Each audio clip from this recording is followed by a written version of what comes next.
TV Gospel Brasil. TV Gospel Brasil.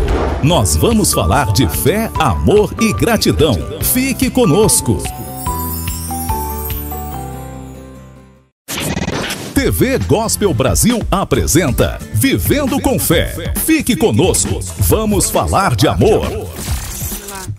E ele falou que como que a gente cristão não tem amor próximo. Tipo, deu que a entender isso, né? Bom, vamos lá. Eu não posso falar por ele, eu posso falar por mim. Sim, sim. As pessoas sempre dizem, pastor, o senhor é bolsonarista? Eu digo, não, eu sou evangélico. Porque a cultura bolsonarista, ela inclui a questão do bandido bom é bandido morto, né? A cultura bolsonarista, ela tem a natureza de acreditar que a pena de morte é um fim para um problema que nós temos no Brasil, né? Eu sou pastor. Eu sou evangélico. Eu lido com pessoas que se convertem todos os dias. Para mim, bandido bom é bandido regenerado, convertido, né? Então, esse é o meu pensamento. Quando sou questionado, eu falo sobre isso. Eu não divido o time, eu não brigo contra as pessoas que estão do meu lado. No privado, quando eu posso, eu chamo os parlamentares e digo, olha, cuidado com esse tipo de fala, porque você é um cristão. E como é que eu sei que é o que eu disse, o desespero, a raiva, o ódio, talvez a pessoa tenha perdido alguém. Sim, então, verdade. Na hora da raiva, a pessoa fala muitas coisas. E às vezes está falando só para a plateia, né? Só está reverberando aquilo que já ouviu do seu líder. Mas eu tomo muito cuidado. Tomo muito cuidado porque eu sou julgado pelas minhas palavras. Exatamente. Então foi isso que eu pensei. Como que ele se diz cristão e ele defende uma coisa que não está pregando um amor ao próximo, né? Porque, querendo ou não, eles são bandidos, mas são almas. Eu acredito que são almas para... Com certeza são. Tanto é que do lado de Jesus tinha dois e um foi para o céu naquele dia ainda, né? Então é possível, mas é o que eu disse, eu não posso responder por ele. Eu falo se fosse eu no lugar, se alguém me questionasse, o que o senhor acha? Eu diz, olha, eu lamento, como eu fiz um vídeo, eu lamento a morte de qualquer pessoa. Lamentei primeiro a morte dos 4 policiais que foram heróis, que foram ali. Eles não subiram para matar, eles subiram para executar uma ordem de prisão. Mas foram recebidos a tiro e tiro de fuzil, né? Então, você não tem como entregar flores para alguém que está dando tiro em você. Exatamente. Você não pode afrontar uma autoridade policial. E aí, então, teve essas mortes. Dessas mortes, como são os morros, eu conheço o Morro do Rio de Janeiro, o Complexo do Alemão, prego muito lá. A maioria dos meninos que morreram ali são filhos de crentes. São meninos. Filhos de crentes, né? Que não tiveram outra opção na vida, ou porque viram o mundo perturbado como está. O Rio de Janeiro é um estado à parte. Todas as vezes que eu vou no Rio de Janeiro, o Roberto trabalha comigo, é testemunha, eu pergunto do governador, a quem eu já perguntei, ao taxista que está comigo, tem solução para o Rio de Janeiro? Eles dizem com uma fala só se for para as vias de fato. E o que é as vias de fato? É um confronto, é quase que uma guerra civil. Porque se deu muito espaço para a bandidagem, o menino no morro, ele vê o traficante e ele pensa que o traficante é Robin Hood. Que ele tira do rico, né, da Zona Sul, que é quem tem dinheiro para comprar droga, e lá dentro da comunidade, o traficante, ele faz mais ações que o próprio Estado. Então a mente do menino que está em formação é deturpada, porque ele olha para o traficante e diz, poxa, ele está cuidando de mim, ele cuida da minha família, na comunidade não tem roubo. Já foi assim, tá, pastor?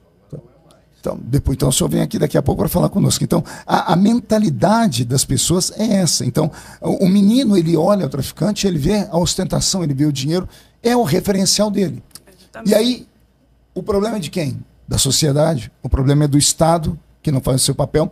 O problema é das famílias, o problema é da igreja. Onde estava a igreja que não foi lá pregar para transformar o coração desse pessoal? Então, é muito difícil. Eu disse agora há pouco que o Brasil é um país extremamente pobre. Embora seja um país, esteja entre os mais 10 ricos do mundo, mas os bolsões de pobreza são extremamente violentos, e só Deus para ter piedade dessa história. Perfeito.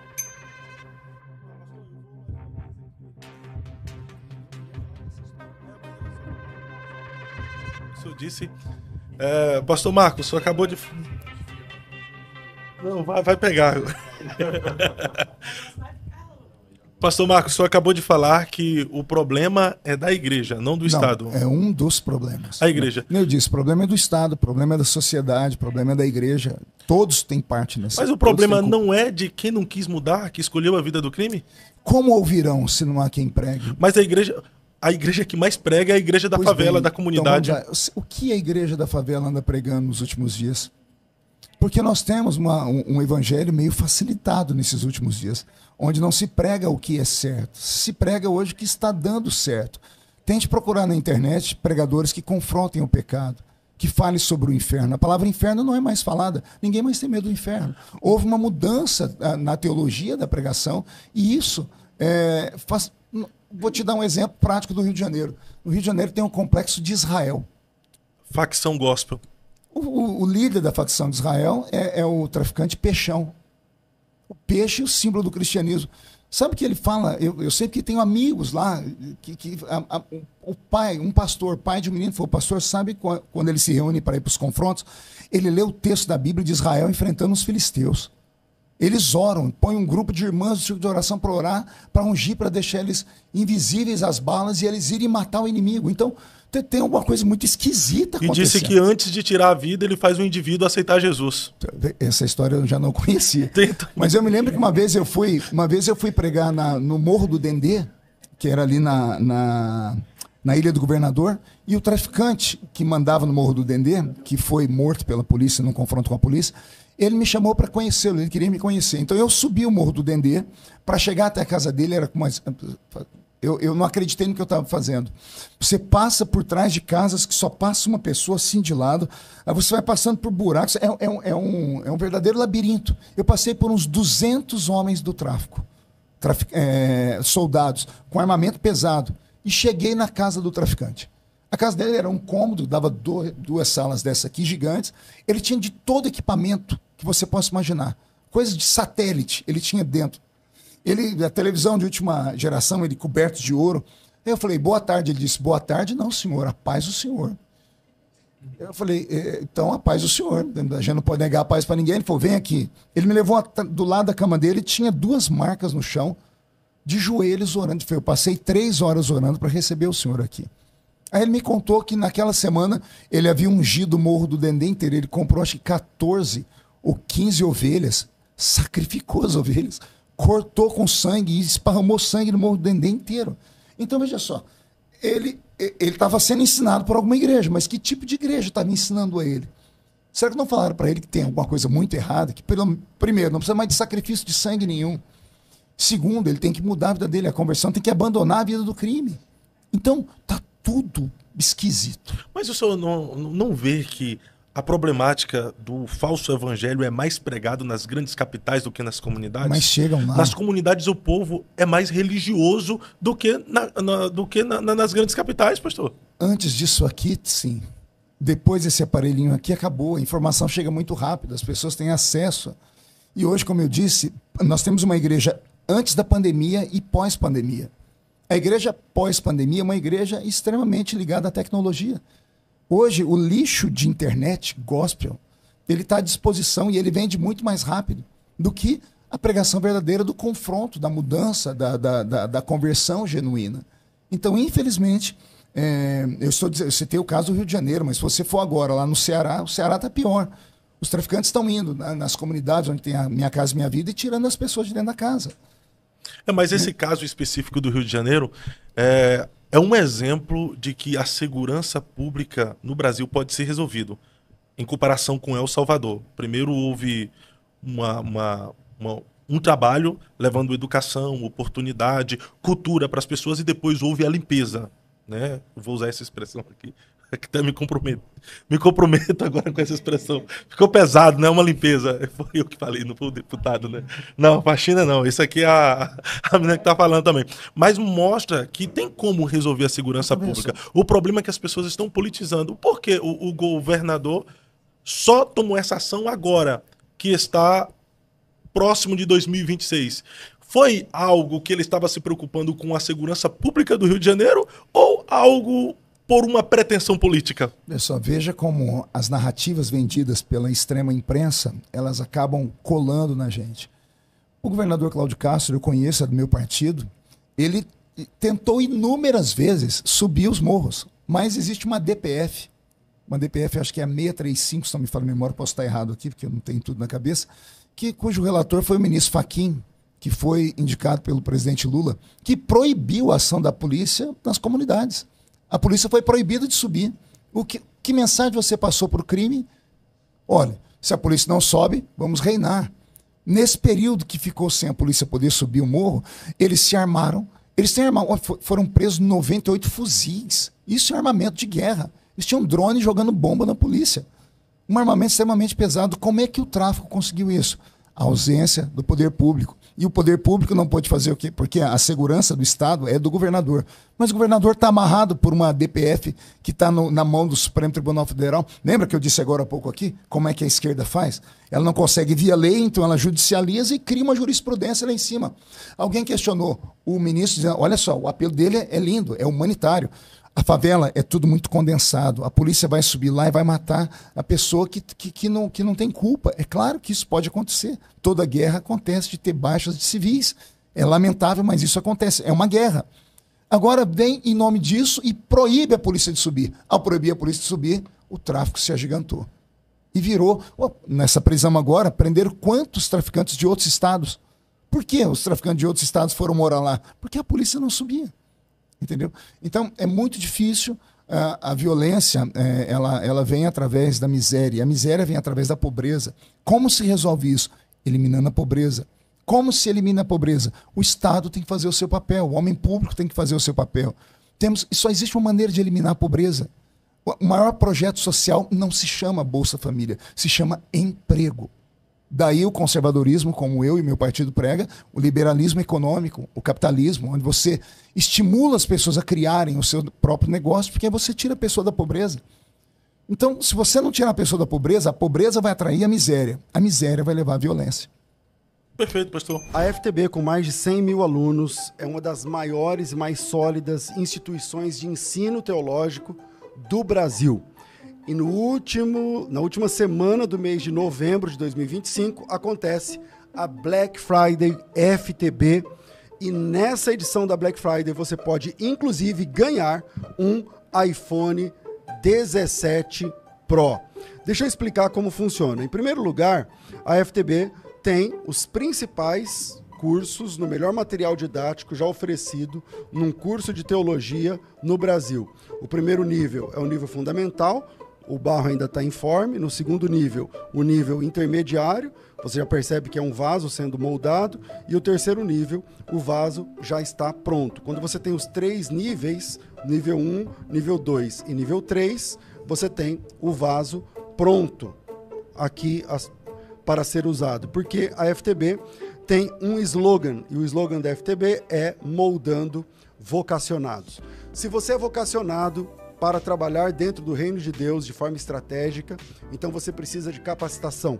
E aqui na FTB você tem as maiores vantagens, o melhor material didático, a maior cobertura, porque no mundo inteiro nós temos núcleos e alunos, plantão tira dúvidas, estágios supervisionados, audiobook, isso é, você pode ouvir o livro, e não é inteligência artificial nem Google não, você pode ouvir o livro com uma locução profissional.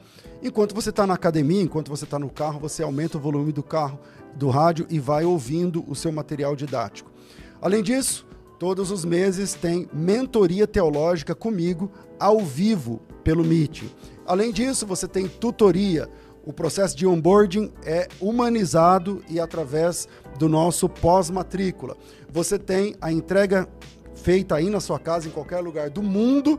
E o mais legal, nessa edição da Black Friday, até 90% de desconto. Isso significa que com uns trocados, você consegue fazer o curso dos seus sonhos. Então, se você tem vontade, e eu estou mostrando aqui o iPhone 17 que vai ser sorteado nessa edição da Black, mas porque o outro sorteio eu não tenho condição de mostrar, porque além do iPhone 17 Pro, que é esse aqui, você ainda vai concorrer a uma viagem para Israel, com tudo pago pela FTB.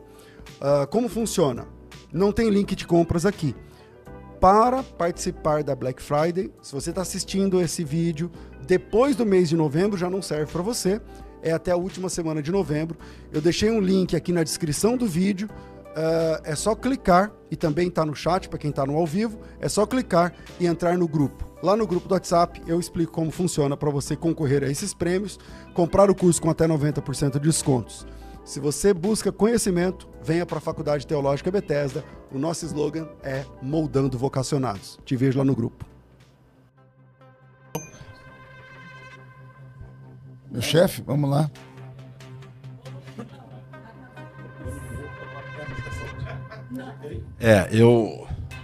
Eu sou carioca, sou da Ilha do Governador, morei bem próximo ao Morro do Dendê, e o senhor falou que o bandido ele é tido como um Robin Hood. E já foi esse tempo, pastor. Já foi esse tempo em que o traficante ele dava o dinheiro para comprar um remédio. Já foi o tempo que o traficante dava o dinheiro para comprar um bujão de gás. E o que acontece? O governo viu que isso era favorável, e o que acontece foi e entrou no lugar dos traficantes. Só que agora os traficantes eles estão tomando conta da internet, do cara que vende gás, do cara que vende água para o morro, dos caras que tem as suas padarias, os seus mercadinhos. Então o que acontece é o seguinte, agora não existe mais esse lado bom.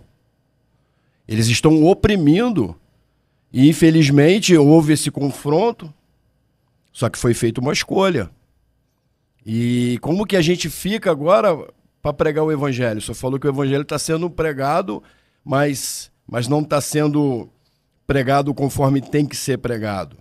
Será que eles autorizam o evangelho a ser pregado como ele é, conforme o senhor falou? O traficante lá do Dendê, ele saiu sacrificando ovelhas, espargindo o sangue nos ombrais das portas para que o anjo da morte não entre. Então, qual é essa cultura que tem sido implantada? E aí agora, como parlamentar, como que o senhor pode fazer essa mudança? Sendo que acima está o Xandão lá, que não deixa nada acontecer. É ele que está falando, por favor. É eu que estou falando. Como que a gente vai fazer, pastor, para poder mudar isso?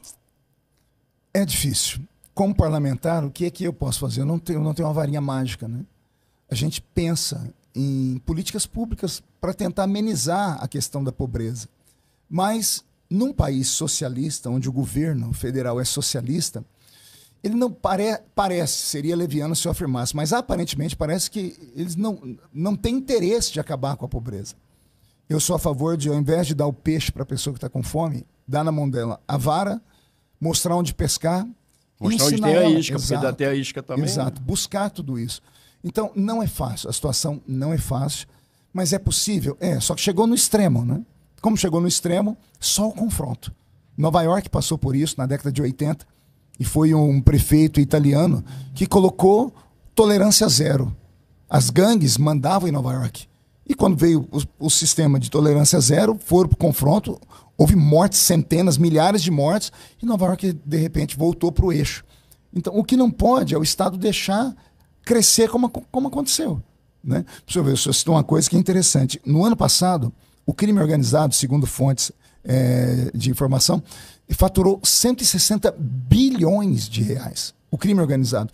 Isso é muito mais do que um ministério do Brasil tem para poder aplicar em política pública. Desses 160 bilhões, droga foi apenas 22 bilhões. Então hoje nós falamos do traficante porque é um nome pesado que ficou. Mas ele não ganha mais só com a droga. Ele ganha mais, por exemplo, com a venda da água, como o senhor falou. Ele ganha mais com a venda do GatoNet, que tem muito, né, dentro desse sistema. Se não me falha a memória, são 60 bilhões que eles faturam somente com a questão de posto de gasolina, com gasolina. Então, o crime organizado se organizou pela ausência do Estado. Né? E eu, como parlamentar, o que posso fazer? A não ser torcer para dar tudo certo e tentar apoiar quando há políticas que, de fato, mudem a vida da pessoa. E no caso desse confronto, há uma controvérsia, porque parece que acho que foi avisado que era para se entregar, e eles foram para o confronto. Então, tudo bem. Mas uma outra pergunta que talvez seja até uma ideia, por que não se tem o confronto da justiça com o parlamento nosso? Por que a gente permitiu tanto que quem está lá simplesmente para fazer cumprir a lei está criando leis? O parlamento não vai fazer nada? Assim, a gente vai ficar à mercê dessas pessoas que estão ditando as regras do país e os parlamentares vão ficar de braço cruzado? Até quando que os parlamentares, que a gente diz assim, de direita, os conservadores, vão permitir que essas coisas aconteçam? Porque tudo isso se deu foi porque o tráfico criou forças, muita força nas comunidades. E a gente que é pregador de comunidade, eu sou pregador de comunidade, a minha igreja é na comunidade, a gente tem esse confronto, mas a gente não deixa de falar a verdade. Que nem o senhor mesmo citou aqui, João 8,32, conhecereis a verdade e a verdade vos libertará. O que a gente entende é o seguinte, o que liberta é a palavra, é a verdade. E esse confronto, e a gente está... Vou lhe responder. A resposta é muito simples. É uma democracia. Na democracia se ganha a maioria. A gente não está vivendo mais essa democracia, pastor?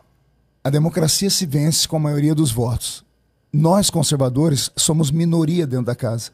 A gente não consegue aprovar aquilo que a gente quer. Quem apoia é quem está com o governo. O governo tem a esquerda e tem o centro. Os deputados de centro, eles vão para o lado que beneficia mais eles. Se o governo pagar as emendas deles, eles vão com o governo e aprovam o que quiserem. Como não? Nós não temos condição. Por exemplo, nós queríamos colocar o PCC, o Comando Vermelho, como terroristas. Terrorista. Mas os caras são terroristas. A esquerda não quer. Porque Gleice Hoffmann ontem deu uma entrevista à ministra. Se taxar o crime organizado como terroristas, abre-se uma brecha na lei para que outros países venham e interfiram aqui, porque o terrorismo ele extrapola o país. Como acontece?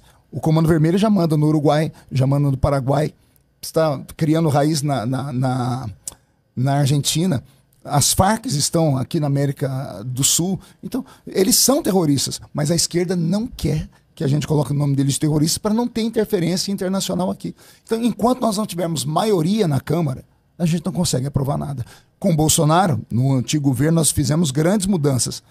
Do que adiantou? Nós perdemos a eleição, veio o governo de esquerda e desfizeram de tudo que nós fizemos. Porque a maioria, a democracia é a maioria de votos. Então nós não temos maioria, não tem como mudar o Brasil. Porque se torna...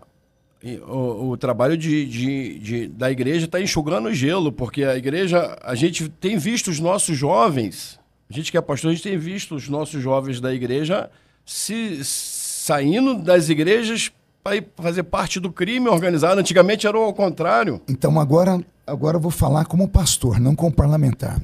Peço aqui licença ao pessoal que organizou o debate. Precisamos de um avivamento. Um avivamento como aconteceu na Inglaterra. Um avivamento como Charles Finney, que era um homem bebum, um crente meia boca, que teve um encontro com Deus e adotou sobre si a santidade como estilo de vida, ao ponto dele entrar nas fábricas e as pessoas que tinham a vida torta olhavam para ele, começavam a chorar e se jogavam no chão. Precisamos de um avivamento à lá John Wesley, que um homem de 1,5 metro de altura pregava para 20 mil pessoas no meio da rua, porque as grandes igrejas religiosas, como a anglicana, não aceitavam ele pregar, porque ele só falava de santidade, de pureza, mas no meio da rua as pessoas ouviam e ele mudou Londres inteiro, ele mudou a Nova Inglaterra inteira. Então precisamos de um avivamento. Aí a igreja pode fazer a diferença. Se não dá para pregar como os nossos pais pregavam, as irmãzinhas do coque que estão me assistindo agora, vão orar, vamos botar o joelho no chão, porque se o meu povo, que se chama pelo meu nome, se humilhar e orar, então eu virei dos céus, sararei a sua terra e modificarei o seu país. Maravilha, a gente vai conseguir perder essas almas que Satanás tem levado embora, né? Aí nós vamos recuperá-las, se Deus quiser. Maravilha. Obrigado, pastor. Obrigado.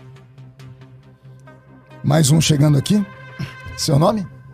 Giacomo Chiarotti. Como é?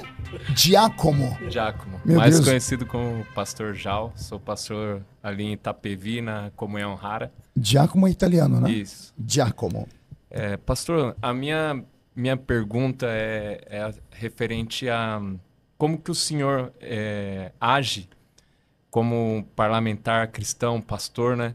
Dentro de um ambiente assim, de tanta corrupção, igual o senhor mesmo falou, né? Que não consegue aprovar nada se não há um conchavo político, se não há uma rachadinha, se não há um acordo. E aí entra essa questão, né? Nós sabemos que o cristão ele deve participar da política, isso aí eu concordo.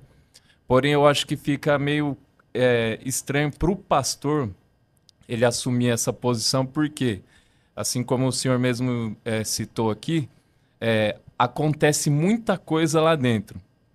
E aí nós sabemos que se tivessem alguma coisa para expor do senhor, já teria sido exposta. Mas e o senhor? O senhor expõe aquelas coisas que o senhor consegue identificar como corrupção, ou tem coisa que o senhor já omitiu ou omite? Boa pergunta. Vamos lá. Primeiro, deixa eu esclarecer aqui para que não fique dúvida em quem está assistindo esse debate. Quando eu falo que você precisa negociar, nem sempre é a troca de favor de corrupção. Às vezes, na política a gente diz que o ótimo é inimigo do bom. Vou dar um exemplo prático. O governo quer aprovar um salário mínimo maior. O governo apresenta lá, nós queremos colocar o salário mínimo a R$3.000. Aí vem a oposição contra o governo, que é o papel dela, deixar o governo em saia justa. Não, o salário tem que ser R$5.000. Qual que é melhor, 5.000 ou 3.000? 5.000. Só que se a gente aprovar um salário de 5.000, nós quebramos o Brasil. Nós temos 19 milhões de pessoas aposentadas, tem 47 milhões que vivem do Bolsa Família. Você vai ter que subir tudo, nós não temos caixa para isso. Né? A nação brasileira, você vai quebrar o Brasil. Então alguém tem que agir com responsabilidade. De que forma? Sentar na mesa de negociação e falar, governo, ó, 3.000 a gente não quer. O governo fala, 5.000 não dá, então vamos chegar no denominador comum. O ótimo seria 5.000.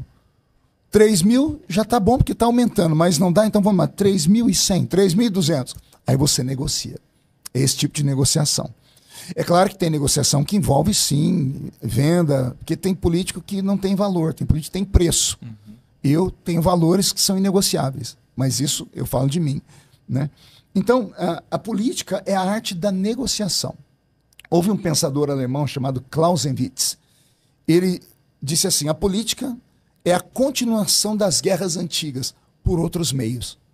Antigamente, duas nações estavam com problema, iam lá para um fronte, guerreava a preço de sangue. Aí criou-se a política, o homem civilizado. Então a gente continua debatendo, mas agora é na via da argumentação. Né? A política se faz no campo das ideias, nunca com xingamento, nunca com briga. Né? Então, isso também é uma outra coisa ruim. Nós estamos, de fato, vivendo um tempo estranho na política, está muito baixo o nível dos debates, né? Por conta disso, por causa do extremismo. Né? A política está polarizada. Então, o que faço? Se for preciso, para um bem maior, eu vou sentar com o petista para tentar ter o voto dele. Porque tem coisas que são caras, tanto a eles quanto a nós. Tem coisas que fogem à ideologia. Tem coisas que podem beneficiar o povo. Mas aí, tem gente que não, eu não sento com ele para conversar. Isso é intransigência. Sim. Né? Mas e quando o senhor vê as coisas erradas acontecendo? Eu sou ali para isso, eu vou e denuncio.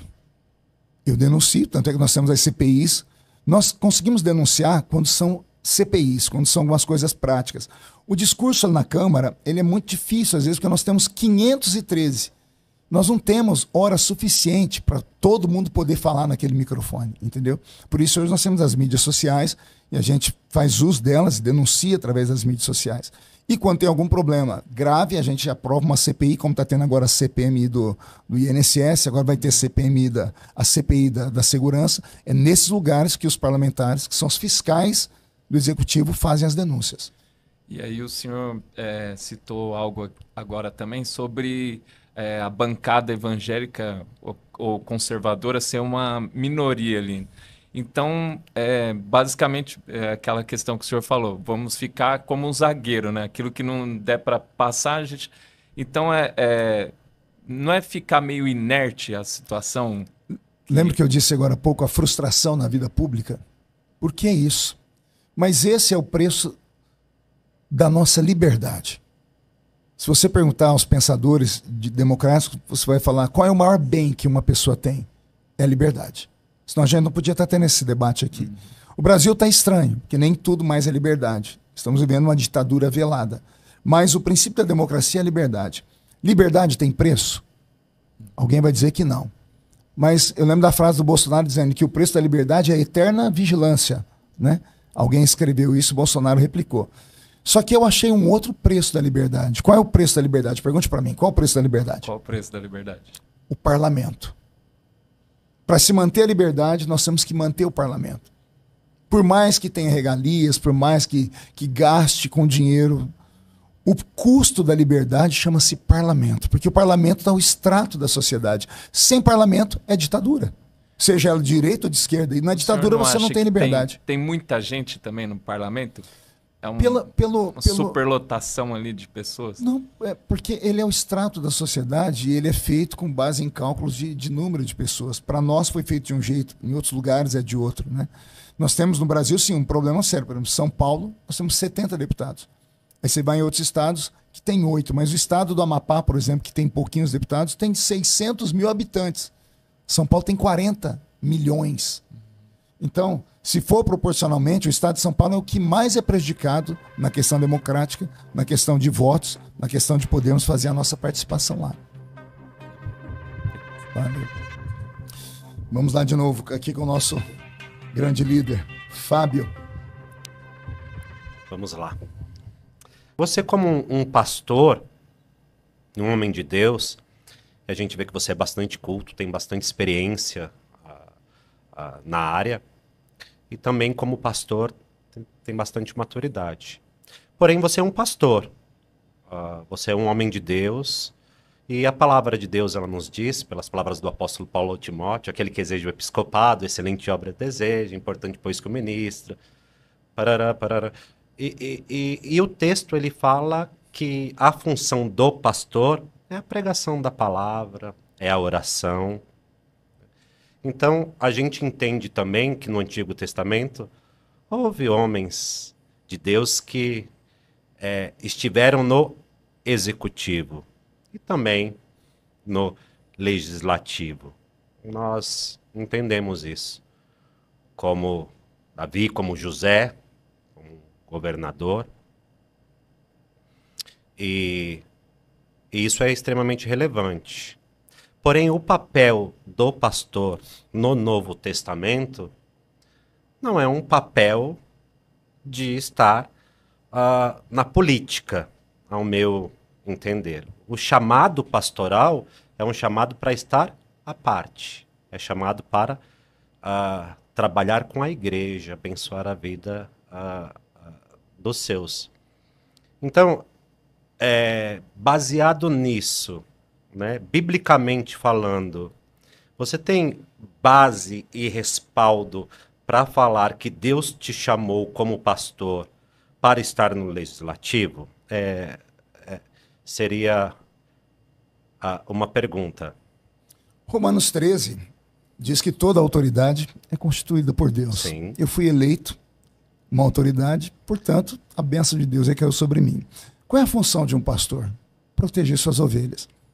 Dentro do parlamento, eu protejo a igreja de leis nefastas, como essas que eu citei aqui e outras coisas mais. Seria ruim se eu tivesse abandonado o pastoreado. E eu não abandonei. Eu fico em Brasília terça, quarta e quinta pela manhã. Quinta noite eu saio para pregar. Prego quinta, sexta e sábado como profeta, pregando pelas nações. Domingo eu estou na minha igreja. E ali eu pastoreio, abro meu gabinete, atendo os meus pastores, prego na minha igreja. A segunda-feira eu pastoreio a minha casa, porque eu também sou pai, esposo, né? Então, para mim nunca foi um problema, né? Eu consigo exercer e vejo isso inclusive com maestria. Na verdade, você exerce o papel de evangelista, de pregador, eu faço de tudo um pouco. De pastor, de deputado. Você faz de tudo um pouco. Quem faz de tudo um pouco... acaba não fazendo nada? Não sei. É o que você disse. Isso aí são palavras... Toda regra tem sua exceção. São palavras suas. O que eu entendo é que o chamado pastoral é para realmente cuidar de pessoas e cuidar da igreja. Você está fazendo um papel que é extremamente importante, de zagueiro, não consegue fazer de atacante, mas faz de zagueiro. Outra questão é a complexidade do sistema legislativo. Eu entendo que quem é eleito, eu lembro muito do Tiririca, né? Que pior que tá não fica, mas sempre dá para piorar, né? E a gente descobriu que dava para piorar e piorou, né? nós descobrimos isso. E a gente percebeu ali e percebe dentro desse sistema que muitos desses homens que tomam posse dos seus cargos têm a capacidade mínima e o conhecimento mínimo de direito para sentar e desenvolver um projeto de lei. Você, como uma pessoa formada em teologia, que é muito nobre, eu também sou, e admiro, tem nada a ver com... Você não teve interesse, vontade de se capacitar, de buscar conhecimento, de fazer um curso. Vamos lá.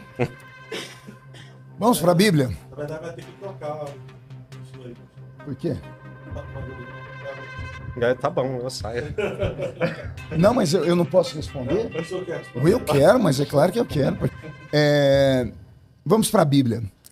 O maior pastor do Velho Testamento, que teve o maior rebanho, que ele tentou conduzir do Egito para Canaã, Moisés foi o primeiro legislador. Primeiro legislador da história. Eu falei que o livro de Levítico, ele construiu as leis. Sim. Levítico, o Pentateuco é a Constituição Federal do povo judeu. E Moisés conseguiu pastorear da sua forma e criar leis. Então, eu me vejo assim. Ali estava dentro de outro contexto, histórico, geográfico e cultural. Porém ele exerceu o episcopado, o ministerial e o político. Tá? Mas, voltando para cá, para a minha vida, eu, antes de me tornar teólogo, eu militei no direito. Eu tranquei uma faculdade de direito, porque eu amo o direito. Né?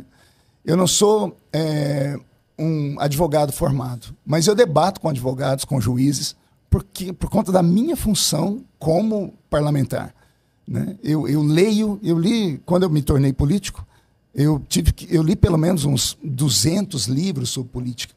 Imagine você falando português, entrando numa sala onde todo mundo fala em alemão. É um estudioso. É o que acontece na vida política. E talvez alguns políticos não cresçam por isso.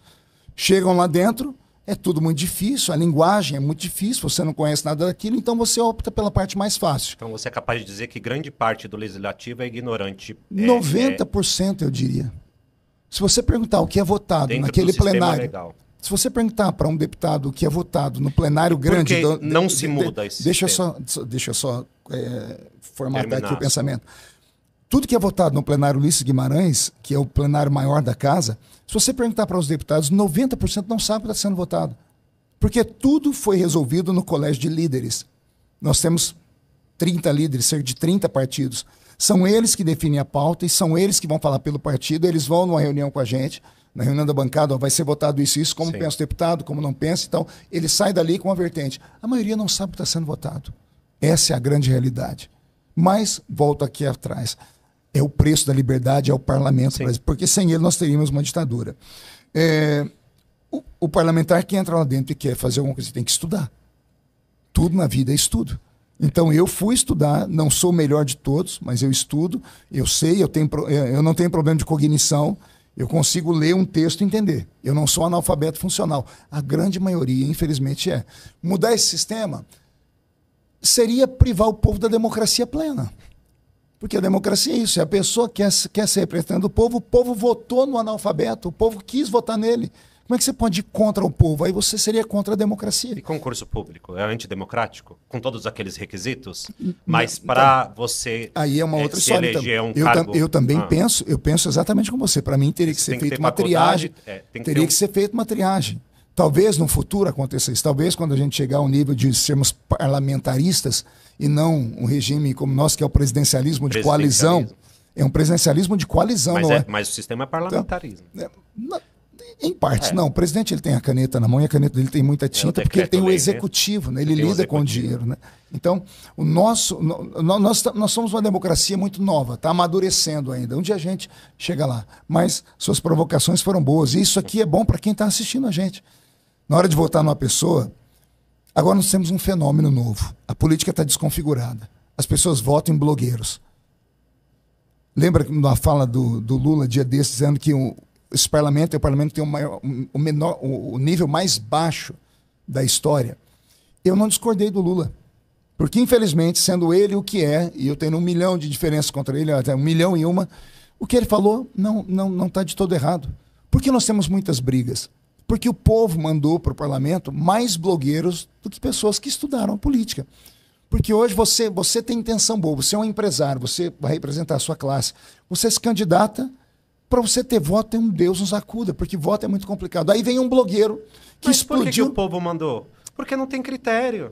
Aí o povo vai ver o blogueiro, não, eu gostei da fala dele aqui e vota. Aí o camarada chega lá, ele acha que o parlamento continua sendo o blog dele. Aí vai só para lacração. Mas não está errado quem enviou, não está errado quem votou. É um Está nível... errado o sistema que aceitou essa pessoa lá dentro, sem nenhum tipo de qualificação. Não é o sistema, é o povo que mandou para lá. O povo é a... Vou te dar um exemplo prático. Quando o povo mandou a primeira vez o Tiririca para Brasília, ele teve quantos votos? Quase 1 milhão e 600 mil votos. 1 milhão de votos. É isso mesmo. Na última eleição ele teve 70 mil. O que aconteceu? O povo começou a falar, calma, eu não posso votar por brincadeira. O tal do voto do protesto, não posso votar por protesto mais. O povo começou a abrir os olhos. Então a política ela é crescente, você vai amadurecendo. Nós estamos no processo de maturação. Ou não, porque até mesmo o processo é cíclico. Hora direita, hora esquerda. Hora direita, não, hora agora, esquerda. nós só tivemos a direita uma vez desde a redemocratização. O PSDB nunca foi de direita, mentiram pra gente. O próprio Fernando Henrique Cardoso, que é o líder do PSDB, que sempre falou que era um democrata de direita, vai na internet e você vai ver dizendo, não, gente, eu não sou direita, sempre fui de esquerda. PT e PSDB, que sempre governaram o país desde 88 para cá, são irmãos siameses. Quem é o PSDB? É o petista com anel de formatura. Né? E então, nós vimos isso pelo vice-presidente da República. A primeira vez nós tivemos a direita, o processo de direitismo foi com o presidente Bolsonaro. Né? Então, por isso o sistema ficou ouriçado. Não, calma aí, temos que tirar esse homem, temos que defenestrar ele, porque ele vem com princípios, vem com valores que o Brasil não quer esses valores. A máquina está azeitada pela corrupção. Aí chega um homem, põe o pé na máquina, diz, não vai ter mais corrupção. Você trava o sistema inteiro. O sistema diz, vamos expurgar esse camarada. Foi o que aconteceu com o Bolsonaro. E fazem de que Travou forma? tudo. Criando narrativas. Criando o 8 de janeiro, o golpe com bíblias, com velhinhas, um golpe contra uma nação de 200 milhões de habitantes, com 3 mil pessoas carregando a bandeira. E está todo mundo comprando. Não houve golpe, porque a imprensa falou, o judiciário falou. Será que ninguém abre os olhos para ver que isso é uma loucura? Mas como é que a gente pode fazer se, como disse um outro debatedor aqui, estamos não em uma democracia, mas em uma ditadura que não está mais velada. Aristóteles já dizia que o homem é um animal político. E todos nós, de alguma maneira, devemos fazer e fazemos essa política. Não podemos ser idiota. Não. Idiotas. Está né? à margem, à margem da política. À margem da política. Terminou agora. Gostei disso. Quem vem? Larissa. Finalmente a Larissa vai sentar nessa cadeira. Vamos lá, Larissa. Boa tarde. Eu sou a Larissa. E eu tenho uma pergunta pessoal. Fale mais perto do microfone, por favor. Concernente à sua família, às suas filhas. Como que elas lidam com isso? Porque tem que lidar com o seu lado pastor, o seu lado pai e o seu lado político. Elas têm 3 em 1, né? O pai, o político e o pastor. Como que é para elas lidar com essa situação? Porque, mediante ao ataque que o senhor sofre nas redes, mediante ao ataque que o senhor sofre na vida política, na vida pastoral, na vida civil. Sua pergunta é extremamente pertinente. Bom, vamos lá. Já foi muito difícil no início, né? Porque era tudo muito novo. Eu não acreditava que eu chegaria na vida pública e me tornaria um pária para a sociedade ao ponto de apanhar na minha própria casa, depedrar a minha casa. Eu me lembro de uma vez, na porta de uma das nossas igrejas, as filhas mais novas, uma tinha 9, outra tinha 10 anos, 50 ativistas do movimento LGBT subiram em cima do carro e tiraram a roupa. E esfregaram os órgãos genitais no rosto das minhas filhas, literalmente. Então imagina o choque que essas crianças tiveram. A minha esposa contraiu uma doença psicossomática, ela teve síndrome do pânico. Todas as mulheres da minha casa, as minhas 3 filhas, incluindo a minha esposa, que é psicóloga, incluindo esse que está aqui falando, todos nós temos hoje, fazemos terapia. Porque o que ficou para nós foi muito pesado. Né? Porque eu absorvi num tempo uma luta que Eu desafio qualquer pessoa a me falar onde foi uma briga entre a esquerda e a direita antes de 2013 na Comissão de Direitos Humanos. Eu inaugurei esse negócio. O presidente Bolsonaro nasceu comigo ali. Ali, ele falando, Feliciano, eu estou aqui, sou seu soldado. Então, a primeira grande briga foi com a Comissão de Direitos Humanos. E por isso eu digo que a política, para mim, é uma missão. Sentado na Comissão de Direitos Humanos não estava um pastor. Estava a fé evangélica, o cristianismo conservador. A esquerda global se uniu contra mim. Eu fui atacado em mais de 60 embaixadas brasileiras ao redor do mundo, manifestações contra mim. Por quê? Porque eles não queriam, não era pessoal, era o que eu representava. Então eles entenderam que o maior país cristão abaixo da linha do Equador é o Brasil, onde o movimento evangélico mais cresce. Se a gente abater e humilhar esse rapaz que está aí, provar alguma coisa dele, a gente destrói um pensamento, você mata a referência. Então, para isso, eles fazem qualquer coisa. A Dilma, uma vez, perguntaram para ela o que ela faria para ganhar a eleição. Ela disse, para ganhar a eleição a gente faz o diabo. Palavras dela tem na internet, tem na imprensa. Então, o esquerdista ele não tem ética. Se for preciso, ele te mata, ele senta com você. É claro que não é matar fisicamente, né? Ele mata você moralmente, ele acaba com a sua reputação. Teve um homem aqui em São Paulo, Tuminha, filho do Romeu Tuma, que foi o xerife do Brasil, foi senador. Ele escreveu um livro, Assassinato de Reputação, mostrando como a esquerda partiu para cima dele, do pai dele, de outras pessoas que tinham um viés conservador. Então a minha família foi treinada. Hoje, minhas filhas tiram de letra, até porque eu ensinei a elas. Falei assim, ignore conversa de internet. Eu tenho 9 milhões de seguidores em mídias sociais. Espero que cresça um pouquinho mais depois desse debate aqui, né? Então, se eu parar para ver o que as pessoas falam, eu não durmo, eu não vivo, eu não como. Então, eu consegui me curar emocionalmente. Minha família também. E eu só estou na política porque a minha família me incentiva. Minhas filhas dizem, vai, pai. Minha esposa diz, pode ir, meu bem. Porque eles entenderam a minha chamada. Isso, amém? obrigada. Pronto. Lá vem a minha irmã. Pastor, dentro do seu raciocínio, tenho algo a lhe perguntar. Fala mais perto do microfone.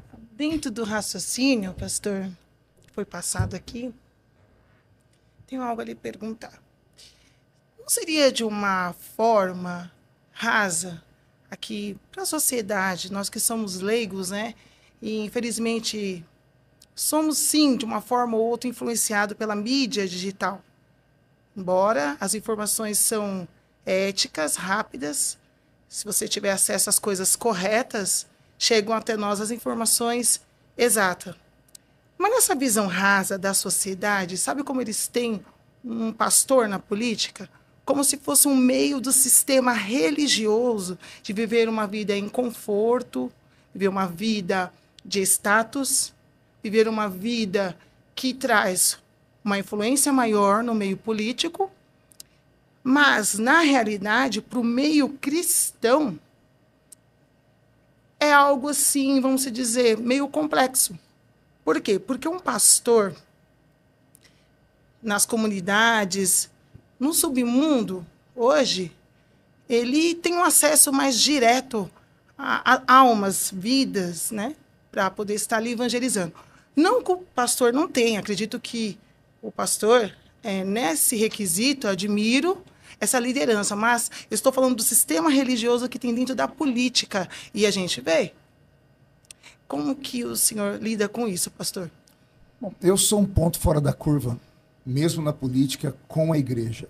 E explico por quê. Eu não represento uma denominação.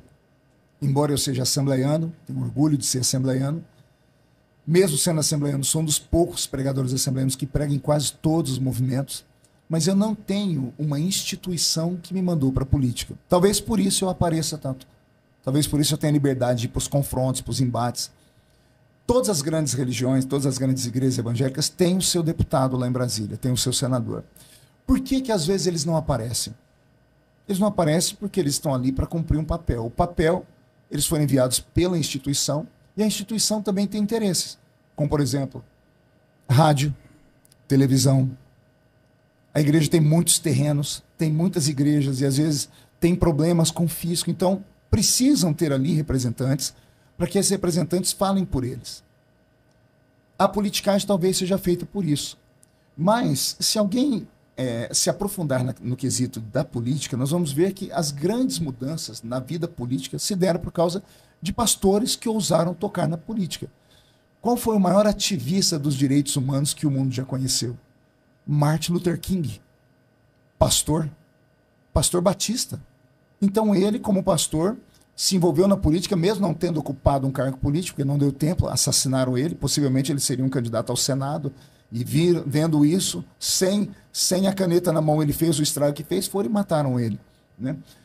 Calvino mudou a Suíça, né? Ele mudou o sistema de pensamento. Há quem diga que a democracia moderna foi baseada nos pilares de Calvino, porque Calvino foi quem lutou para que o Estado laico existisse. Porque na época dele a Igreja Católica ela mandava na política. E como Calvino vem com a reforma protestante, que é essa cisão com a Igreja Católica, a Igreja Católica começou a perseguir os crentes também. Né? Então ele é quem cria um pastor, através da política, essa liberdade para que a gente pudesse pregar o Evangelho. Então, o cristão que é apolítico é porque ele não conhece a história. Ele sim é raso. Porque ele vai para a igreja e para ele é só o que está ali. Mas quando ele começa a experimentar, eu dei aqui durante essa entrevista vários argumentos. Eu falei de várias leis. Né? Eu avisei lá em 2013 e os próprios crentes falaram mal de mim. Inclusive teve cantores famosos no Brasil, que eu não vou dizer o nome por ética, que na época da Comissão de Direitos Humanos fizeram vídeos para a comunidade LGBT, dizendo assim, olha, nós não somos como esse que está aí na política. Para 10 anos depois eles serem obrigados a mudar do Brasil, porque foram perseguidos e foram processados pelo mesmo movimento que eles protegeram lá atrás. E lá atrás eu avisava, não brinque com isso, não se faz pacto com o inimigo. Vocês hoje estão dando a mão, amanhã eles vão tirar tudo de vocês. E nós chegamos no ponto onde nós chegamos. Nós temos pastores do Brasil respondendo criminalmente, com acusações que não têm fundamento, mas com o Estado aparelhado. Eu vou dar um exemplo para vocês. Você lembra quando, na parada gay de São Paulo, aquele travesti ficou na cruz? Eu denunciei aquilo. Eu paralisei uma votação na Câmara. Chamei os católicos que estavam comigo, alguns pastores, e nós entramos numa sessão plenária de quarta-feira e travamos a votação inteira. Saiu no Jornal Nacional, nos chamaram de deputados medievais, onde já se viu, eu lembro da jornalista Globo falando, olha, virou uma igreja, estão rezando o Pai Nosso, porque eu falei, vamos fazer uma oração que é comum para todos, católicos e evangélicos, fizemos o Pai Nosso.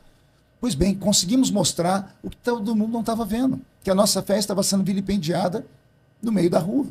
Ponto. 2 anos depois eu fui processado por uma ONG aqui de São Paulo, num processo, tem um nome que agora me fugiu aqui, é um processo feito pela sociedade civil, que representavam essa pessoa que estava na cruz, e eu fui condenado a pagar R$300 mil, que foi tomado da minha conta, um dinheiro que eu juntei a minha vida inteira, que eu estava guardando para minha aposentadoria. Foi tomado da minha conta porque, sob o argumento de que depois que eu provoquei aquela reunião onde eu parei o parlamento e falei do que estava acontecendo, o número de mortes de homossexuais no Brasil aumentou. E a culpa foi minha, por um discurso de ódio. E aí, aqui em primeira instância, eu fui condenado. Tomaram o dinheiro da minha conta. Já faz 10 anos. E eu estou numa briga com a justiça porque eu consegui levar para o Supremo Tribunal Federal e lá eu ganhei o ano passado. A justiça entendeu que eu não pratiquei nenhum tipo de crime. Aí, vê só, tive que ir em todas as instâncias e tem 1 ano que eu ganhei o processo. Até hoje o Estado não me devolveu o dinheiro. Pastor. Então, veja só, nós somos perseguidos por conta da nossa divisão. Vocês lembram quando tinha manifestações contra mim? Eram 30 pessoas saindo na página do jornal, saindo no Jornal Nacional. Por que os crentes nunca foram para a rua para me defender? Então, exatamente Faltou ligado, isso. Né? Essa situação. Pois né? é, porque o nosso povo é muito ordeiro. Não, pastor, estou orando pelo Senhor. E parece que a oração se tornou o refúgio de um grupo de covardes, que poderiam ter se insurgido e falar, não, ninguém vai tocar em nós, não. Vê se o Porta dos Fundos faz algum tipo de piada com os muçulmanos. Não. Por quê? Simples, Pastor, porque os muçulmanos reagem. Sim. Lembra lá do que aconteceu na França? Aquele jornal Charles Hebdo, explodiram uma bomba, mataram as pessoas. Ninguém toca neles porque eles não aceitam que ninguém brinque com eles. Agora nós, a gente vê um pastor sofrendo uma calúnia, não, deixa ele, é o pastor, não é da minha igreja. Vê a irmã, deixa, não é da minha igreja. Nós somos divididos. Aí eles fazem de tudo para nos destruir. Se fôssemos mais unidos, a pergunta que eu falei agora há pouco, do chefe da Casa Civil, da Dilma, para falar com os crentes, a gente tem que falar com quem? Não temos um líder, somos divididos, e isso nos enfraquece. Isso não faz parte do sistema religioso? Só dos evangélicos, porque a Igreja Católica entendeu isso. Ela também tem divisões. Sim. A Igreja Católica tem o catecumenato, tem a ordem dos jesuítas, tem a ordem disso, daquilo, mas todos eles convergem na CNBB. Tem alguém que fala pela instituição com o governo. Nós não temos quem represente, porque nós não temos a hombridade ou a humildade de pegar os principais líderes, sentar numa mesa e vamos criar aqui uma confederação para nos representar diante do Estado. Deixemos as diferenças de lado e vamos eleger alguém que vai falar por nós. Não, mas tá, eu aceito, se for da minha igreja. Não, se for da minha eu aceito. Se for da minha eu aceito. Então somos divididos. E por isso não somos sempre pisoteados. E não está criando uma banalização no meio evangélico devido a essa situação do sistema religioso? Porque eu acredito... do quê? Olha, pastor, aqui na sociedade, na questão rasa, a visão que as pessoas de níveis, vamos dizer, de alfabetização menor, ela tem a visão qual? Nem todos têm acesso, o senhor sabe disso, as estatísticas comprovam, nem todos têm acesso a um contato direto. Então, o que acontece? A visão nossa, da mídia, a mídia que não argumenta das formas certas, que tem muitas redes sociais hoje, que estão mantendo todo esse público a ter acesso às informações mais amplas sobre a política, que é algo que, por mais que a gente tente entender de uma forma direta, é quase impossível. Como o pastor mesmo fala, que seja, tem tanto tempo de experiência, ainda tem dificuldade. Imagina para uma pessoa que vem de uma comunidade de vida rasa. Então, qual é o meu parecer dentro disso?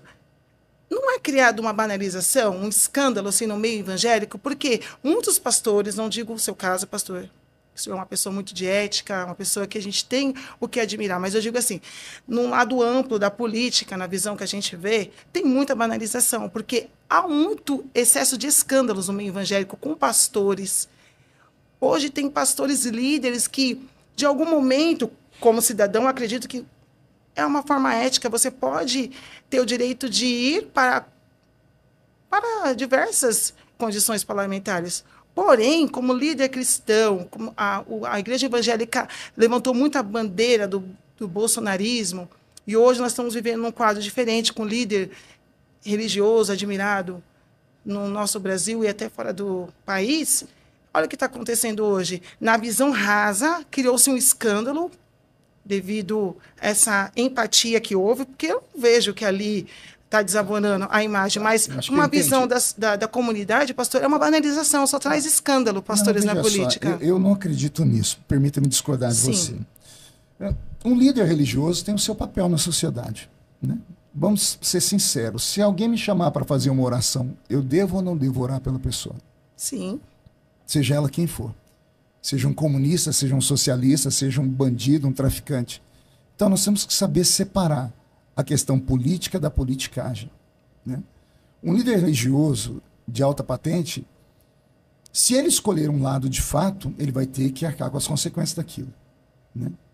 Agora, isso não impede dele fazer uma oração por quem quer que seja. Eu acho que o escândalo é produzido mais pela nossa falta de compreensão do que, de fato, o escândalo em si, né?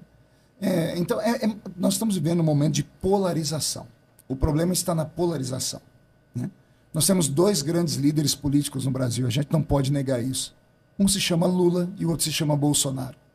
Os dois criaram dois movimentos políticos que são antagônicos, mas são os maiores. Eles criaram duas religiões, o lulismo e o bolsonarismo. Um tem 30% da população e o outro tem 30% da população. Não tem o que fazer. Lula foi preso, alguém abandonou ele? Bolsonaro falou besteiras, nós abandonamos ele? Mesmo sendo pastores. Por que não? Porque nós acreditamos naquela ideologia, é o que nós temos. Então eles têm um magnetismo pessoal único. Se o Lula chegar aqui agora Em 5 minutos, a maioria vira tudo lulista. Se não todos. Se o Bolsonaro chegar aqui agora e tiver algum lulista, em 5 minutos todo mundo vira bolsonarista. Porque eles têm o magnetismo pessoal. Eles têm o dom. Né? Então criaram esse antagonismo. Então nós estamos vivendo esse momento de polarização.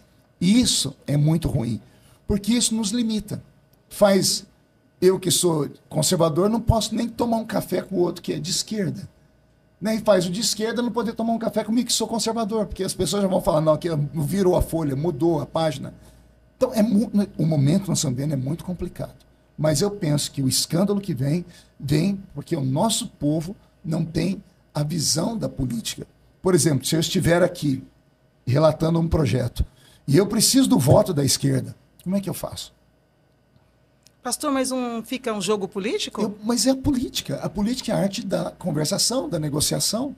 Por exemplo, se eu quero mudar a Constituição Federal, eu preciso de no mínimo 308 votos, ou seja, a maioria do parlamento. Lula tem 130 votos hoje, que é 30% do parlamento. Bolsonaro tem 130 votos. Eu não consigo os votos da esquerda, então eu tenho que sentar com o centro, os partidos de centro. E para negociar com o partido de centro, eles também votam com o Lula quando é importante para eles. Eu tenho que sentar e negociar. Negociar como? Não é abrir mão dos meus valores. Mas o projeto está assim, desse jeito aqui ficaria perfeito. Não, assim não vai. Tem que dar alguma coisa. Na política a gente fala assim, você dá um dedo para não entregar a mão inteira. É a política. Abraham Lincoln, um dos maiores políticos do mundo, cristão devoto, não começava o dia sem ler a Bíblia, ele acabou com a escravidão entre os negros americanos. Sabe a que preço? Ele corrompeu a metade do parlamento. A metade do Senado ganharam títulos e terras, senão talvez seriam escravos até hoje, porque era o país mais possante do mundo. Então veja só, por que ele fez isso? Talvez porque ele tenha lido um versículo da Bíblia. Não sejais demasiadamente justo, nem demasiadamente injusto. Na vida pública você tem que ter um ponto de flexibilidade. Porque se você for rígido demais, você quebra. Talvez, digo só talvez, perdemos tudo que nós perdemos, que nós tínhamos tudo para termos por causa disso. A inflexão, os deputados mais aguerridos, o extremismo. Né? Nós temos deputados de extrema esquerda e temos sim deputados de extrema direita. Eu não posso fechar os olhos para isso. Eu estou num partido que é chamado de extrema direita. Eu sou de direita. Né? Eu até digo que não existe direita no Brasil, existem direitistas, que a direita é uma ciência. E nós não temos uma faculdade que ensine filosofia de direita. A esquerda tem, todas as universidades federais aplicam e ensinam aos filósofos de esquerda. Não conheço nenhuma faculdade no Brasil que apresente lá para o menino que quer estudar algum pensador como Scruton ou outros, são dezenas que poderiam ensinar o caminho do conservadorismo, do capitalismo, do liberalismo. Não temos. Por que os partidos de direita, o meu, por exemplo, eu dei essa ideia, por que a gente não pega o fundo eleitoral e construímos uma faculdade no Brasil? Aí nós tentamos colocar via as escolas cívico-militares. Veio o Lula, baixou um decreto, acabou com elas. Porque na escola cívico-militares você aprende princípios de conservadorismo. Então a esquerda se formou como ciência, a direita não tem isso. Então, mas eu não sou de extrema direita. Você vê, você me acompanha nas mídias sociais? Sim. Você viu que eu sou incisivo. Sim. Eu falo do STF. Por que eu não tive minhas mídias sociais caçadas? Retaliação.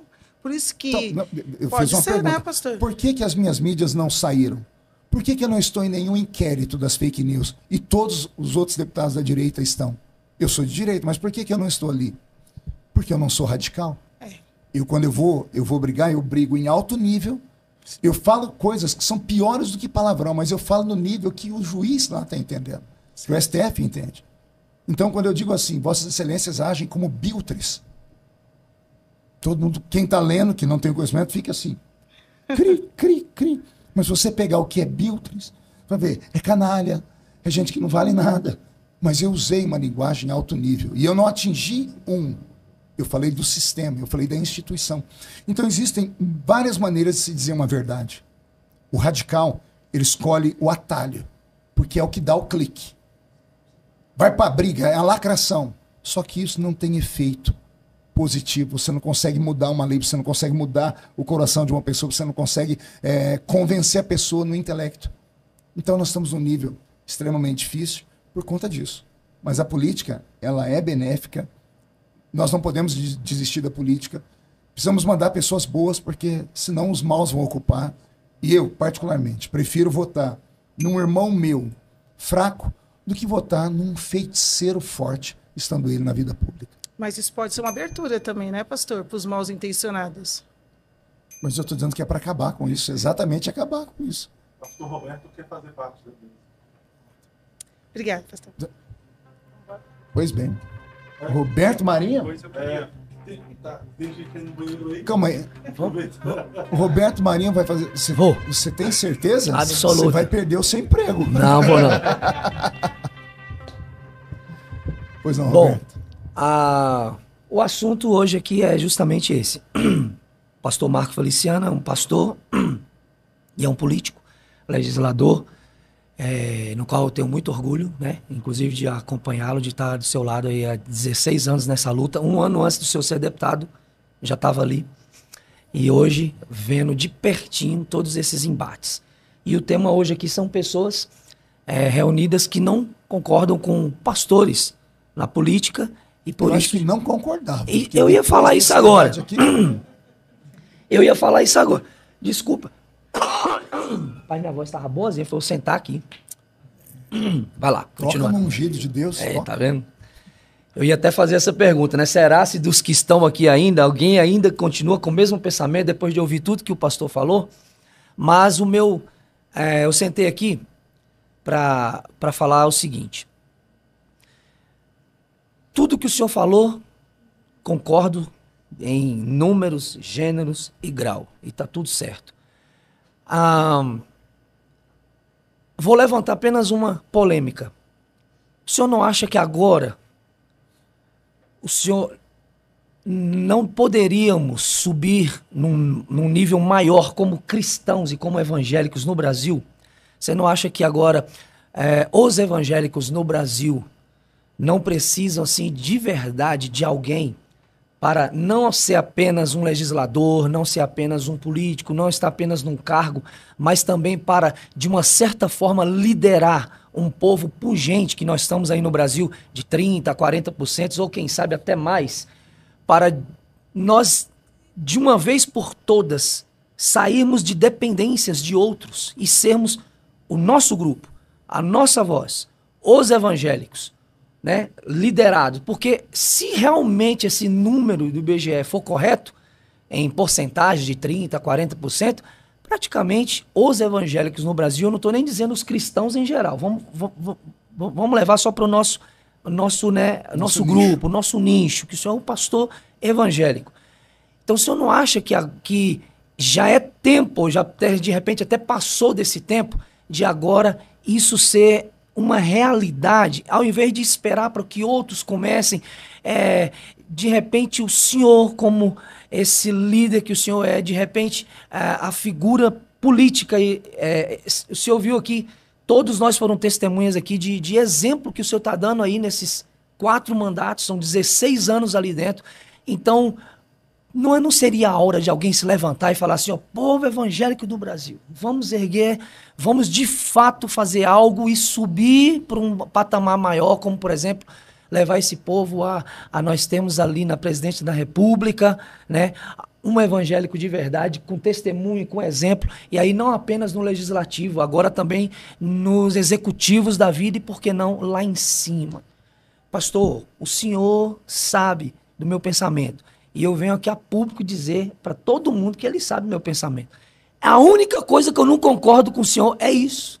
Porque o senhor está pronto, está preparado, era para ser o nosso presidente. Mas o senhor fala, não, vamos esperar fulano, vamos esperar ciclano, vamos conversar com 100, vamos deixar todo mundo agir. Eles é que tem que querer e não eu. É a única coisa que eu não concordo com o senhor, é essa fala. Você tem o direito de não concordar, né, Roberto? Você sabe mais do que eu os meus pensamentos. Veja só, o executivo é o único cargo que você não consegue fazer sozinho. Você tem que ter um time, você tem que ter partidos, você tem que ter o desejo de um dono de um partido para te dar a legenda, né? E nós já tivemos exemplos, por exemplo, a senadora agora a deputada Marina Silva, ministra, né? Ela foi eleita, ela foi candidata a presidente da República, ela teve 13 milhões de votos. E ela entrou para a história. E ela teve 13 milhões de votos porque ela usou a bandeira do movimento evangélico. E isso fez com que a esquerda olhasse para os evangélicos, eles estão crescendo. Mas de repente nós descobrimos que a irmã Marina era mais de esquerda do que a própria esquerda. Então foi defenestrada do nosso meio para o executivo. Para o legislativo ela até consegue se eleger. Nós tivemos em 2014 tivemos um pastor candidato, que foi o pastor Everaldo. Tivemos o outro candidato que era meio jocoso, que era o Cabo da Ciolo, uma benção. Né? Uma benção para não falar outra coisa. Né? Então, as pessoas sabem que nós temos condições hoje, se não de ganhar a eleição, de mandar a eleição para a esquerda ou para a direita. Roberto, nós somos a única base social que não abandonamos o presidente Bolsonaro. Verdade. A única base que não deixou o presidente Bolsonaro foram os evangélicos. Por isso que ele nunca baixou de 26%, 27% de aprovação da sociedade. Né? Porque o que nos une ao Bolsonaro é a afinidade de pensamentos. Bolsonaro é o líder da direita na América do Sul. Bolsonaro é o nosso mentor político. Ele é perfeito? Não. Nós não elegemos um pastor para o Brasil, porque o Brasil não é uma igreja, nós precisamos eleger um político. Então, por isso que nós, como igreja, se não todas, mas a grande maioria, fomos com ele. Né? Poderíamos sim, na ausência, termos um nome, mas esse nome teria que ser aclamado pelo povo. É aí que você sempre não consegue não me entender. Porque tem que ser um movimento de baixo para cima. Por exemplo, Magno Malta, um grande nome. Tanto Magno foi cogitado para ser vice-presidente do Bolsonaro. Mas teria que ser um movimento vindo de baixo para cima, um clamor dizendo, queremos o Magno. Damares, uma grande líder, senadora, queremos Damares. Né? Evangélicos puro sangue. Eu sou um evangélico puro sangue, mas eu não posso ser candidato de mim mesmo. Entendeu? É o que o senhor sempre fala. Exato. Por quê? Do que adianta? Eu quero ser, mas qual partido me dá legenda? Nenhum, porque não tem tempo de televisão, não tem dinheiro, eu vou entrar numa aventura, vou virar uma figura jocosa, e se for para ir numa história dessa, tem que ser assim, e a gente ir por cima. Porque, de fato, somos 26% a 27% da população, 40 milhões de evangélicos. A gente joga a eleição para um lado ou para o outro. Nós definimos a eleição hoje. Por isso que o Lula está tentando se aproximar da gente, porque ele vê potencial na gente. Mas falta aquilo que eu falei aqui várias vezes. Nós não temos a liderança necessária. Nós temos na vida pública, eu não vou citar o nome por ética, mas 2 grandes pastores que sempre aparecem para falar de política. E o resto? E os outros grandes? Ninguém aparece. Então, não adianta. Se a gente não tiver essa consciência, a igreja, esses homens sentarem numa mesa e falar assim, vamos pensar política, não agora, daqui 15 anos. Vamos criar um caminho. Vamos criar um nome. Vamos apostar aqui agora, vamos dar sustentação e não vamos abandonar. Porque o Lula foi candidato 4 vezes para depois ser eleito. Um nosso perde, a gente já abandona. Então, por isso que eu disse que nós não temos uma ciência de direita no Brasil. Mas um dia, se nós tivermos, eu teria coragem. Mas não agora. É isso que eu ia Porque falar. agora nós já temos um nome. Agora nós temos o presidente Bolsonaro e eu tenho fé. Eu sou pastor, aí entra a minha fé. Eu acredito que alguma coisa pode acontecer ainda, daqui até o ano que vem, porque a política é dinâmica. Lula estava atrás das grades. Sim. De repente tiraram ele sentou na cadeira presidencial. Pode acontecer alguma coisa semelhante com o Bolsonaro. Né? Agora, não vindo o presidente Bolsonaro, uma outra liderança de direita tem que vir. E essa liderança de direita que vier, ela vai ter que contar com a igreja. Então, se não um nome puro sangue, mas lembrem desses, pelo menos uma vice. Eu não estou falando de mim, não. Estou falando de outros nomes que estão na política há mais tempo do que eu, na vida pública. Né? Mas a igreja deveria acordar, sim. Porque somos como um elefante amarrado com uma corda. Não sabemos a força que temos. Né? Um dia nós vamos canalizar essa força, essa energia. Essa fala que o senhor tem, pastor, que eu falo. Porque essa visão o senhor tem. Mas eu não vejo outras pessoas tendo. E aí é onde eu falo, por que não o senhor propagar mais isso? Dizer mais isso? É muito eu vou te explicar porque é muito complicado. Vamos se levantar, vamos fazer. É muito complicado porque a política é feita de vaidades. E se você ofender o coração de um vaidoso, ele te mata antes da hora. O senhor sempre fala entendeu? isso. Se você prega o que desponta, toma martelada. né? Eu não posso ser candidato de mim mesmo, sozinho. Mesmo, por exemplo, o Senado. Eu sou pré-candidato ao Senado por São Paulo. Mas, mesmo sendo pré-candidato, eu dependo do partido querer me dar a legenda. Depois, eu dependo da ausência do Eduardo Bolsonaro, que é o pré-candidato oficial do meu partido. Na ausência dele, eu preciso da bênção do presidente de honra do partido, que é o presidente Bolsonaro. Eu já tenho de alguns líderes evangélicos, não de todos, por causa do jogo de vaidades. Então é muito difícil. Então eu não sou candidato de mim mesmo. Para deputado, você sabe como funciona. Eu não posso chegar nas igrejas na época da eleição, 4 mandatos, eu sou leproso, porque cada igreja tem o seu candidato.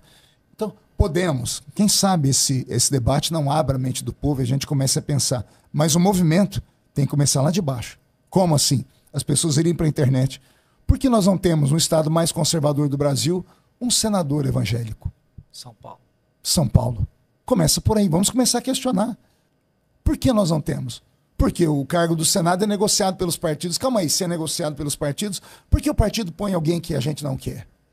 Tente lembrar vocês quais senadores vocês votaram aqui na última eleição. Ninguém sabe. Porque o partido impõe de cima para baixo. Mas e se a gente começar a clamar? Não, queremos.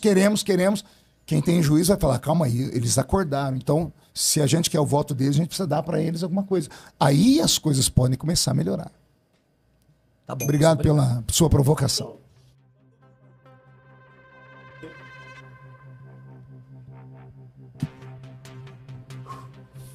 Vamos lá. Pastor, eu gostaria de fazer 3 perguntas rápidas. 3, meu Deus. A primeira, o senhor falou sobre avivamento. E o senhor foi alguém que despontou, né? É um dos avivamentos que nós vivemos na igreja brasileira. Se não me falha a memória, em 99, através dos Gideões missionários. E eu vi o senhor falando algo que, infelizmente, na vida pública o senhor tem que ser flexível. Então o senhor acha que, de uma certa forma, essa flexibilidade tornou o senhor menos espiritual do que antes de entrar na política? Essa é a primeira pergunta. Então vou responder a primeira pergunta. Pelo contrário, a vida pública me tornou mais espiritual, porque a minha dependência de Deus passou a ser muito maior, porque eu passei a ficar exposto demais. E não sei se você lembra que eu disse aqui que na política vai acontecer assim. Primeiro, vão tentar te cooptar. Se não conseguirem, vão vasculhar sua vida para terem algum documento para te chantagear. Se não conseguirem, vão partir para a covardia, que é inventar coisas. Já fizeram isso comigo. Eu já fui acusado de coisas horríveis. E como é que eu estou de pé? Nenhum político resiste a um escândalo sexual, resiste a um escândalo público. E comigo já tentaram fazer de tudo isso e um pouco mais. E como é que eu permaneço? É porque a minha dependência está no Senhor. Eu vou para o parlamento, mas eu também subo um monte para orar. Eu estou ali com as leis, mas eu tenho minhas mãezinhas de oração que me cobrem de oração. Então isso me tornou mais espiritual. Eu posso não ter mais o fervor de antes por causa da minha idade. Os irmãos sempre cobram. Pastor, só não vai dar aqueles golpes de Kung Fu? Mas aquela oração? A oração eu ainda faço. Mas aqueles golpes de Kung Fu, eu tentei, travou a coluna, meu filho. Eu estou com 53, já sou vovô, né? Então, é natural que aquele fervor já não seja mais como de antes. Porém, no lugar veio uma maturidade, que as minhas mensagens hoje têm muito mais peso do que aquelas de antigamente. Porque aquelas de antigamente faziam o povo gritar. Essas de hoje fazem o povo chorar.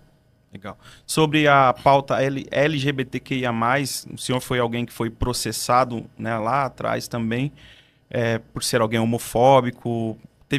Não sei exatamente se teve a fala do senhor que a homoafetividade é uma doença. Lembra dessa época? Como que o senhor enxerga hoje esse processo? Porque é um movimento que tem crescido e a partir desse crescimento surgiram diversas outras marchas, né? Nós defendemos a Marcha para Jesus, enfim, militamos por ela, mas surgiram outras marchas. E como o senhor, como parlamentar lá dentro, lida com elas? O senhor tem que apoiar de alguma forma ou não, para não ter esse sectarismo de falar, não, eu só estou apoiando o povo evangélico? Bom, vamos lá. Meu posicionamento nunca mudou. Para mim, pecado é pecado, má conduta é má conduta, costumes, para mim, são inegociáveis. Vejo o movimento LGBT como eu sempre vi. É mentira que eu tenha falado que era uma doença. As pessoas escutam a gente falar, eu fui em muitos debates, fui em muitos programas de televisão, e as pessoas pinçam palavras e criam a narrativa, né? Então, então isso é leviandade daqueles que estão me entrevistando, que estão fazendo isso, porque vende-se... O que a imprensa vende? O conflito. A imprensa vende... O que está na manchete nem sempre é o que está escrito no texto.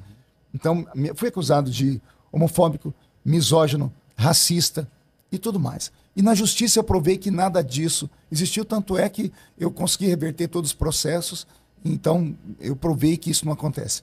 Eu só perdi um processo até hoje que eu tive que pagar mesmo, foi para o ex-deputado Jean Willis, porque colocaram o processo dentro da questão da fake news, não me deram direito de defesa plena e eu acabei perdendo.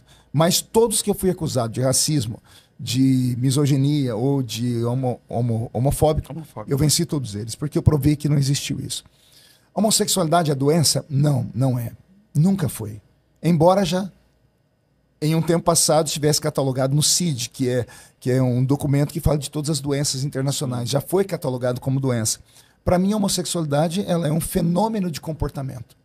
Se é um fenômeno de comportamento tem a ver com a mente. E só existe um grupo de especialistas que pode tratar de pessoas com problemas no seu caráter, na sua questão interior, nas suas angústias, que é o psicólogo ou o psiquiatra, né? Então, para mim, o erro foi eles pararem de estudar o fenômeno. Porque no Brasil foi criado pelo Conselho de Psicologia Federal uma resolução que diz que o profissional de saúde mental não pode mais, ouvindo a angústia da pessoa que é um homem e se sente mulher, ele não pode ajudar a pessoa a voltar a falar que ela é homem. Ele tem que ajudar a pessoa a sair do armário e não a permanecer dentro dele. E isso, para mim, é um crime, porque você vai contra o desejo interior da pessoa. A pessoa tem que ser tratada pelo psicólogo do jeito que ela quer. O psicólogo não receita remédio. Então, se não receita remédio, por que existe cura gay? Então, não existe cura para aquilo que não é doença, é um fenômeno de comportamento. Ponto. Okay. Essa é uma questão. Como eu lido com isso lá em Brasília, tudo que aparece na pauta deles, eu voto contra. A não ser que eu veja alguma coisa que faça de fato sentido. Vou te contar uma coisa que poucos sabem. Eu apresentei um projeto que dava um benefício fiscal para as empresas que contratassem travestis com uma idade um pouco mais avançada. Porque na Comissão de Direitos Humanos, quando eu fui presidente, diferente do que as pessoas falam, eu ouvi essa comunidade. E eu vi que o travesti mesmo, aquele que vive no ponto, aqui na Augusta e tudo mais, enquanto ele é jovem e tem beleza, tem o vigor físico, ele vai. E quando ele envelhece? Quando as próteses, vem as doenças, ele fica... Ninguém mais o quer. Essas pessoas não têm ninguém que cuide delas depois. Então, como pastor, como ser humano, eu disse, eles precisam ter trabalho também. E às vezes por causa da aparência, porque mudou muito, não tinham emprego. O movimento LGBT pediu para que eu não apresentasse o projeto, porque não saiu da mente de um deles. Foram até mim, Tony Reis e outros mais, não, se você apresentar, nós vamos dizer que você está tentando se aproximar de nós porque você quer o nosso voto. Olha só como é uma guerra política. Então eu não apresentei o projeto, engavetei ele, porque foi proibido, inclusive, por amigos da bancada evangélica que disse, não apresente, que os crentes não vão entender, vão achar que você está apoiando eles. Eu, como presidente da Comissão de Direitos Humanos, vendo uma necessidade humana. Então, a briga é da cintura para baixo. É terrível. Né? E sobre as marchas, é um país democrático. Se nós podemos ter a Marcha para Jesus, eles têm o direito de ter a Parada do Orgulho Gay. O que não tem direito é praticar crime lá dentro. Como, por exemplo, levar crianças e colocar crianças diante de coisas, sexualizando elas antes do tempo e coisas assim. E isso eu sou contra. Mas a liberdade deles tem que ser E a última, eu iria mencionar a questão da presidência, né? O rapaz que me antecedeu perguntou. Mas eu sei que por detrás de toda a carreira política existe uma ganância de crescimento. Quais são as suas ganâncias, os seus desejos de Eu não vejo como ganância, como pretensão. Pode ser. Pretensões, aspiração, de repente o Senado, alguma coisa assim. Todo mundo quer crescer, todo mundo quer crescer. Eu estou no meu 4º mandato como deputado federal. Eu acho que hoje, com a maturidade que eu tenho, eu estaria pronto para ir para a Câmara Alta. O sistema brasileiro legislativo ele é chamado de bicameral. Nós temos 2 câmaras, a Câmara Baixa e a Câmara Alta. A Câmara Baixa seria os deputados federais. A Câmara Alta seria o senador da República. Por que nós temos a Câmara Baixa e a Câmara Alta? Por que o deputado tem um mandato de 4 anos e o senador de 8 anos? Você já se fez essa pergunta? Vou tentar esclarecer aqui. Imagine que a Câmara dos Deputados é feita de jovens. E o jovem tem um ímpeto. Ele cria uma lei, não, essa aqui vai virar o mundo do avesso. Aí, lembra que eu disse no início aqui que depois que é aprovado na Câmara vai para o Senado? O Senado é a casa revisora. O que é o revisor? Ele vai olhar e vai dizer assim, calma aí, isso aqui é coisa de menino. É bonito, mas é impraticável. O senador é a casa alta, é a casa dos mais velhos. Tanto que para você ser deputado, você pode ser com a idade mais baixa. Senador só acima de uma certa idade. Porque é a maturidade. Entendeu? Por isso que o senador... E por que ele tem 8 anos? Porque às vezes a Câmara vota uma coisa que todo mundo quer. O senador vai lá e diz, não, isso aqui está errado que vai quebrar o Brasil. Aí, o senador tem 8 anos, porque em 8 anos as pessoas esquecem. Senão ele não volta mais para lá com voto. Então, por isso tem um fôlego de 8 anos, porque é a casa revisora. Então, o meu sonho hoje seria ser um senador da República, porque eu tenho maturidade, tenho experiência. E, é claro, eu sonho em um dia estar no executivo. Não prefeito, né? Não que para mim seja demérito, mas eu sonho um dia estar na cadeira da presidência da República. Por quê? Porque eu acho que eu posso contribuir. Se nós já tivemos reinados, por que não um tempo do reinado de Davi? Né? Por que não uma pessoa que veio também, eu tenho uma história de vida muito parecida com 90% dos brasileiros, pobre, vim de família lá embaixo, consegui ascender, crescer, mostrei que eu tenho equilíbrio emocional, aguento apanhar, que são características de um político. Né? Tudo pode acontecer. Eu sonho em crescer. Para encerrar, se hoje fosse te dado a oportunidade de mudar a política no Brasil, alguém te desse a carta branca e falava, você pode mudar, o que o senhor faria? Eu transformaria o nosso país num parlamentarismo, como é hoje a Europa, né? Boa parte dos países da Europa. Podemos até ter o presidente da República, mas o parlamento, porque tudo já acontece via parlamento. Né? Isso seria uma maturidade, e o parlamento já não teria que ficar agarrado 4 anos, esperando um processo de impeachment que sangra a nação. O parlamentarismo é assim, o primeiro-ministro começou, não deu certo, em 2 meses a Câmara tira ele e coloca outro. Não deu certo, coloca outro. Isso não sangraria o país. Legal. Né? Nós já tivemos 2 impeachments no Brasil. Já tivemos outros presidentes que passaram pelo processo de impeachment, e isso enfraquece a democracia. Isso tira dos outros países a confiança na nação. Não tendo confiança, não tem investimento, não tendo investimento, o Brasil fica paralisado. Ok, obrigado. Esse aí, pastor Marco, considerações finais e agradecimentos.